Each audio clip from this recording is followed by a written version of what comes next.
Мына жерде екі лақ алыпты, 10 мыңнан дейді.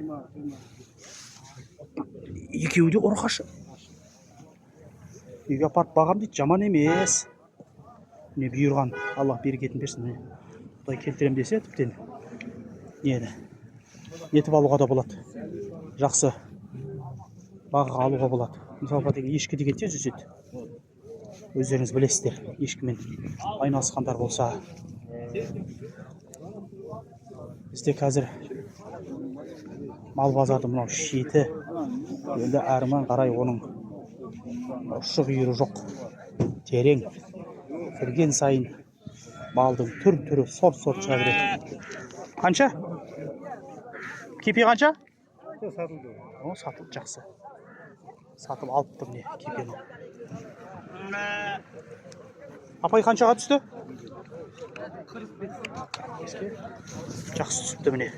45-ке дейді. Кепе ғой, бір жерлерде бағылан деп қояды. Ұрғашы екен. 45-ке кетті. Жаман емес баға. Қара шібіштер міне. Біреуі еркек ауыл. Біреуі еркек, екеуі ұрғашы. Қаншадан шібіштер? 45 мыңнан. Ау? Сүт ешкілері? Көрініп тұр. Текесі ірі болады. Мынау текесі бөлек екен бірақ,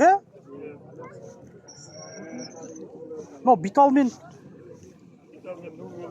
солай сияқты, биталдан. Міне, пожалуйста. Жаман емес баға.